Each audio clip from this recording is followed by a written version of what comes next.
Bonjour.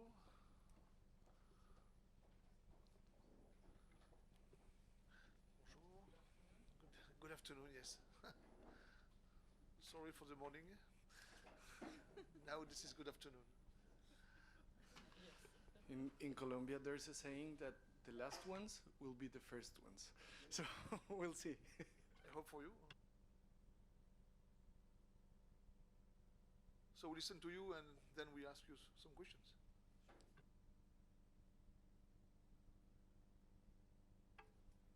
Je vais commencer. Donc, je suis Noël Gousset. Je suis représentante Cleaver en France. Je suis là parce que je vais essayer de leur apporter une expertise sur mes connaissances du système français, du système de santé français, on va dire. Ça fait plus de 20 ans que je travaille dans le domaine de la cancérologie, de la toxicologie aussi. Et donc aujourd'hui, avec M. Julian Welch, nous allons essayer de répondre à certaines de vos préoccupations, puisque j'ai eu l'occasion d'écouter ces longues heures sur YouTube de toutes vos réunions depuis la création du CSST. C'est moi, effectivement. Et c'est vrai que ça a été très riche, en tout cas en apprentissage sur vos différentes préoccupations aujourd'hui. Ce que j'aimerais dire sur Cleaver, c'est que leur objectif premier, c'est quand même aujourd'hui d'intégrer un programme français avec un ou plusieurs groupes coopérateurs d'ici la fin de l'année si c'est possible, pour travailler en fait sur un essai contrôlé, puisqu'on peut le faire aujourd'hui dans le cadre de la recherche, mais tout ça pour être en parallèle avec le début de l'expérimentation française. Tout cela, ça sera effectivement pour nous permettre de mesurer l'efficacité ou non des traitements, de nos traitements par préparation magistrale, et de pouvoir mesurer différents paramètres, que ce soit la qualité de vie, l'anxiété, les symptômes dépressifs, la douleur physique, et d'avoir en fait comme ça un recueil de patients qui nous permettent en fait d'avancer avec un peu plus de visibilité sur l'efficacité du produit chez les patients. Il y a un autre paramètre qui est très important pour Cleaver, c'est tout ce qui concerne l'éducation du professionnel de santé et du patient, bien sûr. Tout ce qui concerne le parcours de soins aussi du patient, c'est une de leurs préoccupations, de pouvoir apporter en fait une expertise et puis de suivre surtout cette traçabilité qu'on pourra avoir par justement cette expérience, soit par l'essai contrôlé, soit par l'expérimentation que vous voulez faire. Et donc j'en resterai là sur ma présentation. Je voudrais juste dire un petit mot sur M. Julian Welch, qui est le cofondateur de Cleaver. Pendant 17 années, il a été le directeur des politiques sur les drogues au ministère de la Justice en Colombie. Il a été aussi consultant en politique internationale des drogues. Voilà. Thank you, Noel. I want to first thank you, the committee, for having us here, and apologize for doing this presentation in English. So basically, we're gonna share with you three things: some very short information about Colombia and Clever Leaves. Then I'm going to focus in our products and services, and at the end, some final considerations. I'll try to be brief, taking in account that it's lunchtime. So, but I'm going to go to the details and the more important, what I consider the most important things. First of all, I would like to highlight that Colombia is not, I mean, it's not random that Colombia can become an international power relating medical cannabis, because we have three main things that give us the right to win in many different things. First of all, I will highlight our natural conditions. I'm going to talk about that very in a quick way. Then we have a very comprehensive regulation, and I will highlight that because, as I'm going to mention, we very well differentiate recreational cannabis, which is not allowed in Colombia, and medical and scientific cannabis, which is the regulation about in Colombia. And then I will have to recognize that we have a history regarding controlled substances and illicit drugs, which is a bad fame or a bad name that we have.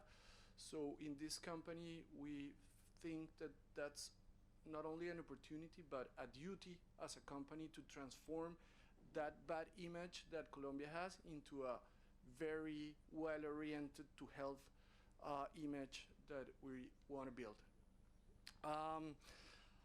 When talking about geography, I will say that Colombia does not have to recreate or create an environment in order to cultivate the best quality cannabis in the world, because we already have those conditions in our country. So we have ideal temperature, we have ideal humidity, we have ideal daylight, we don't have snowfall, and probably this is going to interest you, taking into account the previous the conference that took place before.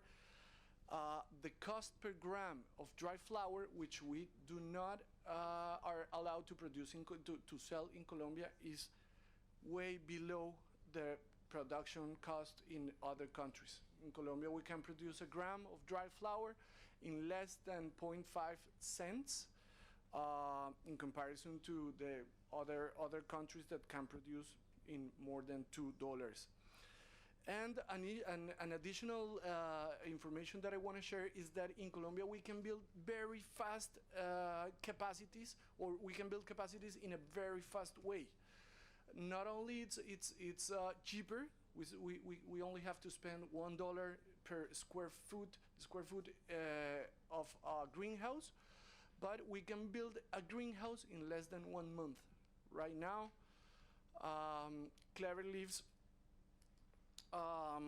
has, and I'm going to talk about that, very, very well developed genetics. We have more than 170 genetics in our seed bank, and it's not only a proliferation of new genetics. We're in the process of characterizing every genetic before our agricultural entity, our institutional entity. So right now, from that 170 something strains that we have in our seed bank, we already characterized 34 strains, and we also registered them, which can tell something about the attention that we pay to standardization. One of my colleagues mentioned that everything starts with the genetics, and we totally agree. So we have to have really stabilized and well-characterized genetics in order to be able to produce standardized and very high-quality products. On the other sense, on the other hand, we pay a lot of attention to science. Actually, we have Clever Leaves have a team of more than 350 people all around the world, 350.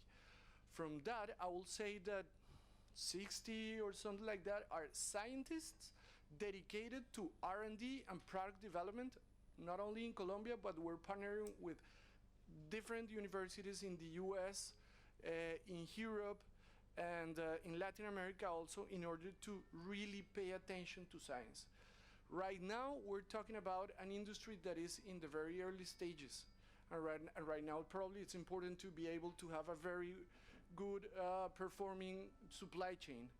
But in a couple of years, and I mean, the tender must be to standardize and incorporate science into products, not only stay in dry flower and that's all, but we have to develop new products. We have to see how it's performing in patients. So we invest people, time, and money in science in order to be able to give to patients in Colombia and globally a better product every year and for many years. So we're totally convinced about that. That's why we're working a lot in product development. So as probably some of my colleagues mentioned, it's important to have a broad portfolio. But as we will see in a minute, we're concentrating in some specific pathologies with some specific products. Then we standardize, so we have standardized products, and then with our R&D team and our product development team, we're going to new pathologies and new products in order to be able to offer more products to patients. But at first, we're very focused on some pathologies and with some indications that we are able to change and that we're able to give to pharmacists so that they can prepare what the physicians prescribe. That's very important. I already mentioned R&D, and probably this is something very important to our company, so that's what I'm mentioning. From those 350 people that we have all around the world, I think that all these people share a really deep believing in that what we are doing is improving the quality of life of many people. We're changing their lives, so we want to do it with a lot of enthusiasm and with passion for what we're doing. So we put that in place in everything we do. So probably it's good to mention. We created this company in 2016, and we initiate the construction of our current facilities in January 2018. Since then, we have developed right now 10 hectares, operational hectares, already cultivated near Bogota. 10 hectares, it's a cultivation site that is basically in the top 10 in the world based on the capacities. We're able to produce or to have in 1 hectare more than 6,000 plants per each cycle. We're able to run more than 3 cycles per year, so that helps us to create a good supply chain, a reliable supply chain. And so far, we're able to produce from each plant more than 1,000 grams per each cycle. From what we can have more than between 200 and 300 dry flower, depending on the strain. That's only the first stage of our activities in Colombia. So cultivation, and then we go to the post-harvest facility where we can mill, dry and milled, and from there we have the milled dry flower, which is the first product that we have in Colombia. But that product, we take it to our laboratory. Our laboratory is almost 2,000 square feet, totally G compliant.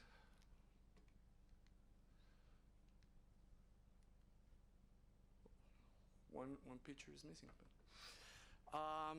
Totally G compliant. We're working hand in hand with more than two and three, more or less, consultant companies in the EU in order to get our GMP certification, our EU GMP certification. We're totally ready for receiving the inspection. So far, we have done 2 pre-audit visits, and we are ready to receive the inspection in order to get the GMP certification.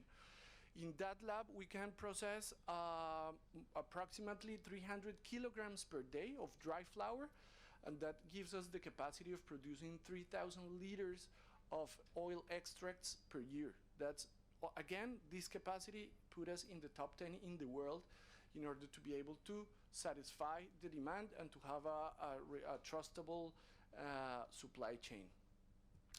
As I mentioned, in Colombia, we have different, the regulation is very comprehensive.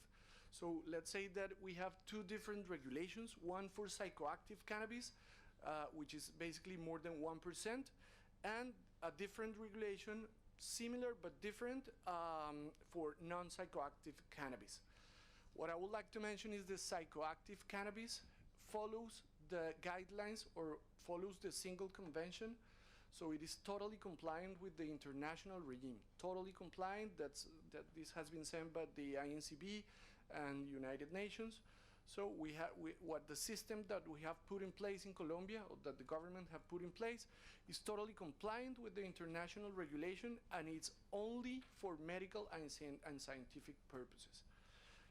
When talking about cannabis, we follow the guidelines of the single convention. So we have licenses, we have quotas, we have entities that are controlling every step and following the traceability of our product. That's important to mention because, as I said previously, Colombia used to have a very bad image regarding illegal drugs. So what I want to say is that this is not an illegal drug, it's a controlled substance, as there are many controlled substances under the single convention regime. What we do in our farm and in our laboratory goes straight to our products, or let's say this is our current portfolio. And I mentioned we're targeting very specific pathologies, and we're defining an initial portfolio which includes basically 4 types of products. One, a high THC product, oil extract, coming from full spectrum or from isolates, basically for the indications that literature will tell that we can treat with this kind of product, which are nausea and vomiting related to chemotherapy, refractory pain, and abnormal movements for adults, in addition to refractory spasticity. Then we have high CBD with some THC, more than 1% of THC, coming from isolates. And that will be for epilepsy and for abnormal movements, but for not adults, but pediatric use.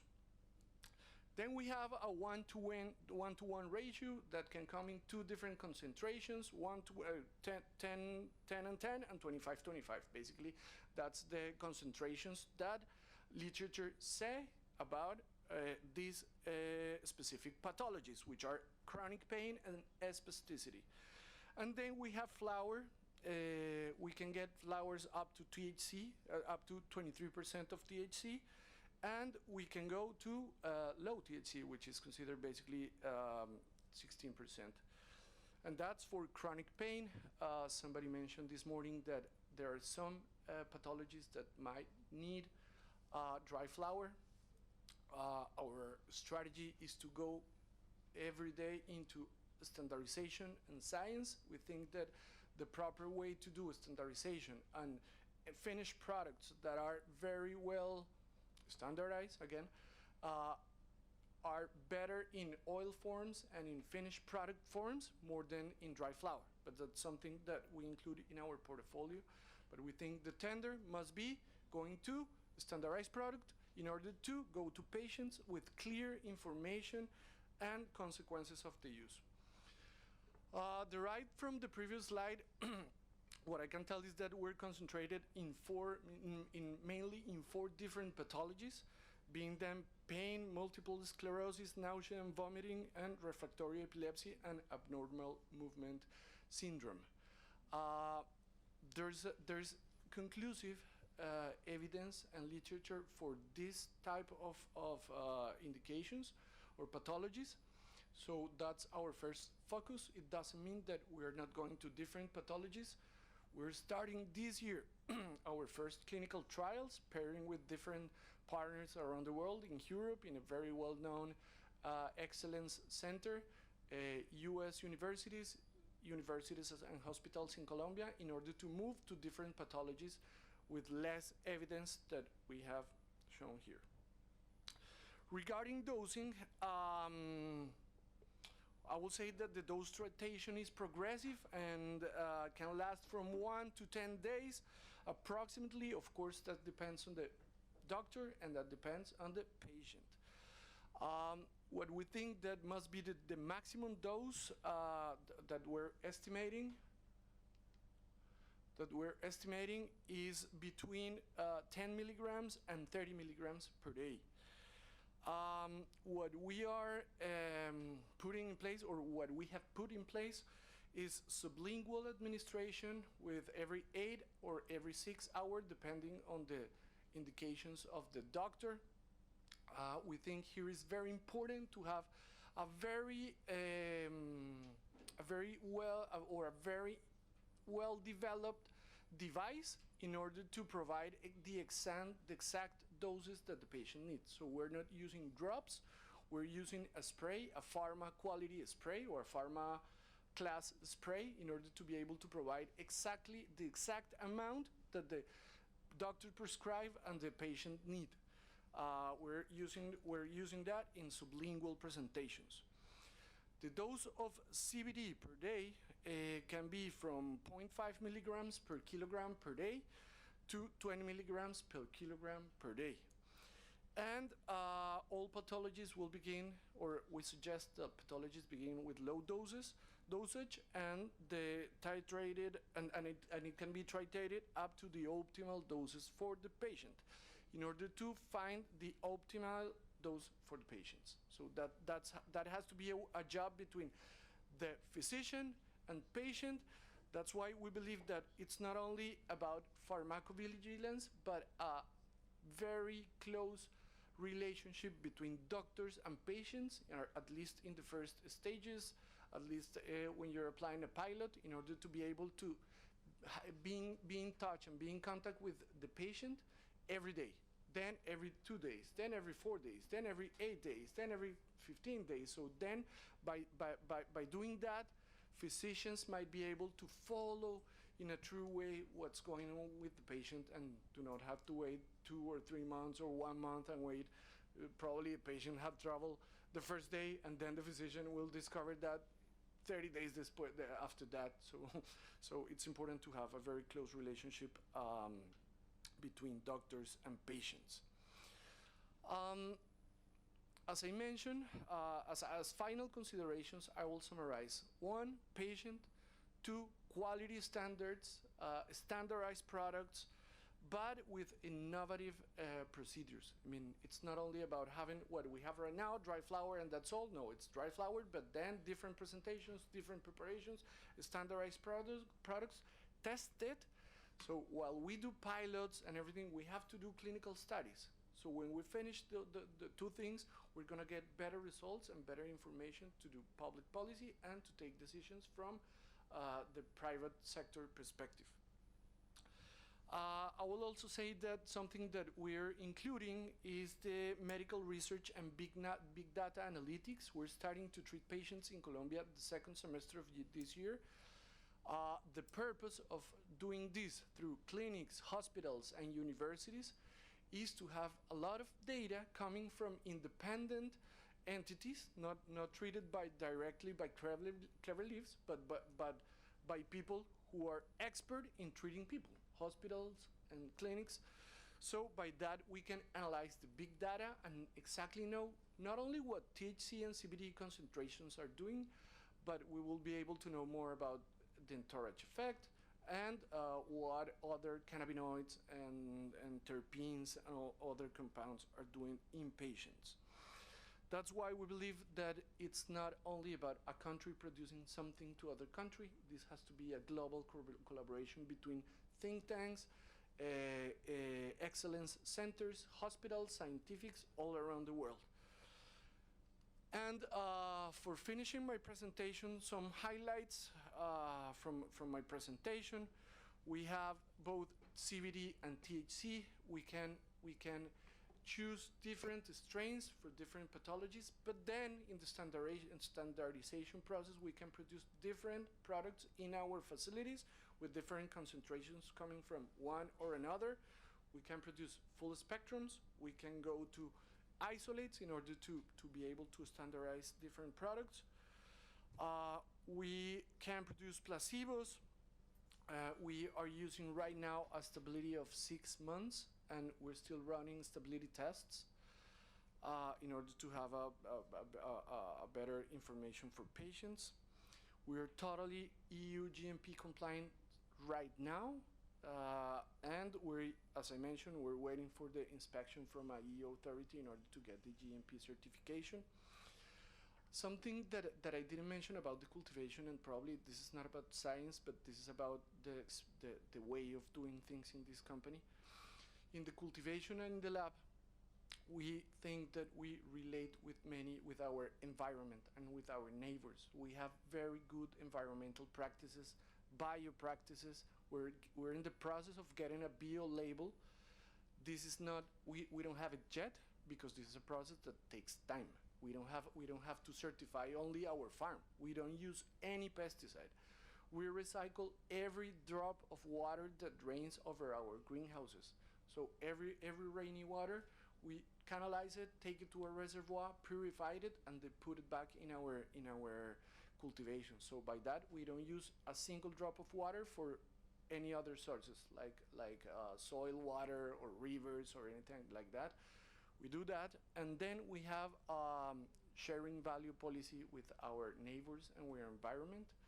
Let me tell that, for example, we have planted 4,000 trees in the river that is in the area, and we have different technologies that involve our neighbors in order to certify not only our farm with a bio label, but the whole region in order to improve the quality of life of our neighbors. That will be my highlights, and I'm pretty open to questions. Thank you very much. Question. Gilles Edon. I know that you have the experience of using your product in different neurological diseases. On one of them, would be interesting to know for multiple sclerosis, whether or not in Colombia your drug have been used in this patient, and what is the cost, the mean cost for a patient having MS on taking your tablet or your oil for 1 month, for what's the price per day or per month? It's a tricky question because it depends on the patient. It depends on the but let's say that the treatment for patient can be between $7 and $10 per day. That's something that depends on the different pathology and the different dosage. But that will be between $7 and $10 per day.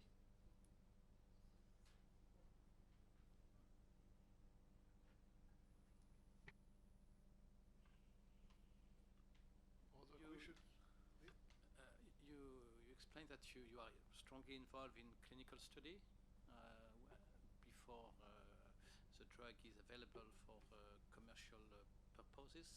So which kind of clinical studies are you involved? We're starting the 2 clinical trials in the second semester of this year. And what I can mention is that one is related to the pathologies that I already mentioned, and the other one is related to a pathology that is not in this list, but it's a pathology that have been showing that there's enough evidence so that we can try to have conclusive evidence for our product. I cannot disclose the whole information about the pathologies, but that's what I can tell you. One about one of these pathologies, and then the other one, a pathology that is not included here, but trying to push the scientific evidence. We're going to a different pathology, a different disease.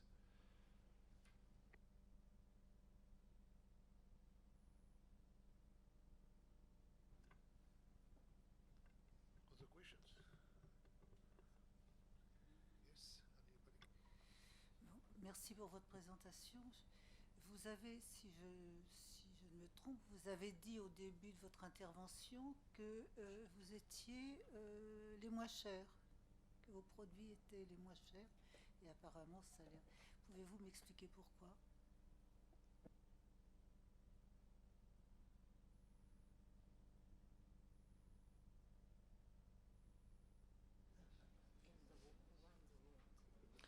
Okay. So sorry for not speaking in French, but let's say we have an advantage in many senses. We don't have to invest in artificial lights. We don't have to invest in indoor facilities. We only have to invest, or we invest in very high quality greenhouses with some light, but it's different from in-houses. Our land in Colombia is cheaper. Labor, I will have to mention that in Colombia, almost 90% of rural labor force are informal, not formal jobs. Obviously, Clever Leaves is totally with formal employment in the rural areas. Let me mention that from the 350 people that we have in the company, 75% of the employees are women, and from that 75%, 40% are single mothers, as a way of having a good impact in our environment. So costs are low. We can produce large scale, and we can produce faster. So that makes us very competitive in terms of price, which doesn't mean that we are low quality, because what we do is bringing high quality cannabis to the patients in Colombia and globally. Does that answer your question?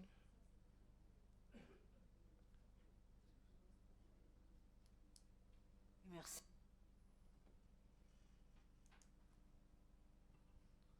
Okay. The last one? No? It was the last one. Thank you. Thank you very much. Thank you, For your Mr. presentation. Altier and Thank you the for coming committee. in France. Okay, thank you. Thank you for the invitation. Good afternoon.